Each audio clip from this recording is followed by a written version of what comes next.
ចាជំរាបសួរខ្ញុំសួស្តីដល់ពុកម៉ែគ្នាដែលនិយមលេងឆ្នោតវិញ្ញាណនិងពុកម៉ែបងប្អូននៅតែតាមដានរាល់ Channel YouTube និង Channel Facebook កំពុងផ្ទាល់ផងដែរអញ្ចឹងសម្រាប់ថ្ងៃនេះបងប្អូនមានលេខតម្រុយល្អៗនិងតម្រុយច្បាស់ដើម្បីជជូននៅពុកម៉ែបងប្អូនអ្នកគ្នាយកទៅលេងយ៉ាងសមសំណាងផងដែរចឹងលេខដែលបងប្អូនចែកឲ្យ free ក្នុងថ្ងៃនេះចាបងប្អូនឲ្យលេខបុក3គ្រាប់និងលេខធំ2គ្រាប់លេខ A B C D និងលេខម៉ោង4ម៉ោង6:30នាទីពុកម៉ែបងប្អូនឲ្យស្រឡាញ់ឬក៏ចូលចិត្តពុកម៉ែបងប្អូនឲ្យកត់យកទៅសងសំណាងបានលេខដែលបងប្អូនចែកលេងក្នុងថ្ងៃនេះផងដែរចាលេខល្អលេខបុកក៏ល្អលេខធំក៏ល្អចាលេខ A B C D អញ្ចឹងពុកម៉ែបងប្អូនឲ្យកត់យកសងសំណាងដល់គ្នាបានហើយសម្រាប់ពុកម៉ែបងប្អូនអ្នកគ្នាដែលចង់បានលេខបុកមួយគ្រាប់ពុកម៉ែបងប្អូនអាចតាក់ទងមកខាងបងប្អូនតាកំប៉ុងឆ្នោតយួនបានសម្រាប់តាកំប៉ុងឆ្នោតយួនរបស់បងប្អូនមានតែ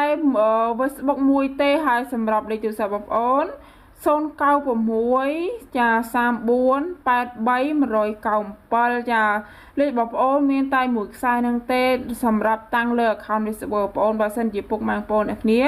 វាយ Facebook បងប្អូនហើយឃើញលេខទូរស័ព្ទបងប្អូនមួយខ្សែហ្នឹងពុកម៉ែបងប្អូនឆាតទៅតាក់ទងមកខាងបងប្អូនមកធានាក្នុងថ្ងៃនេះបងប្អូនមិនឲ្យពុកម៉ែបងប្អូនខកបំណងទេចាលេខខាងបងប្អូនច្បាស់ខ្លាំងលេខយកពីវៀតណាមបុកមួយគ្រាប់លេងតែ2ប៉ុស្តិ៍ទេ BC ចាក់ត្រង់យកបុកយកលុយមេបានសម្រាប់ថ្ងៃនេះបងធានាជូនពុកម៉ែបងប្អូន 100% បើលេខបងប្អូនមិនល្អលេខបងប្អូនមិនច្បាស់ក៏បងប្អូនមិនហ៊ានធានាពុកម៉ែបងប្អូន 100% អញ្ចឹងដែរអញ្ចឹងសម្រាប់ពុកម៉ែបងប្អូនចាក់គ្រូច្រើនហើយមិនដែលត្រូវចាចង់ចាក់យកលុយមេវិញពុកម៉ែបងប្អូនចាញ់អស់ច្រើនចង់ចាក់យកលុយមេវិញពុកម៉ែបងប្អូនមកសាកសងចំណាងជាមួយតាកំប៉ុងឆ្នោតយូបានធានាក្នុងថ្ងៃនេះបងមិនឲ្យពុកម៉ែបងប្អូនខកបំណងទេដែលយកលេខពីខាងបងយកទៅលេងបងធានាឲ្យចូលចំដឹងតែចូលចំហ្មងអញ្ចឹងបងប្អូនដែលចង់បានលេខបុកច្បាស់មួយគ្រាប់លេង2ប៉ុស្តិ៍ BC ចាក់ត្រង់ត្រូវសកុនបងប្អូន$30ចាឲ្យលេខទៅលេខមុនពេលត្រូវបងប្អូនយកសកុនតាមក្រោយបងប្អូនមិនមែនទៀមទាសកុនពីពុកម៉ែបងប្អូន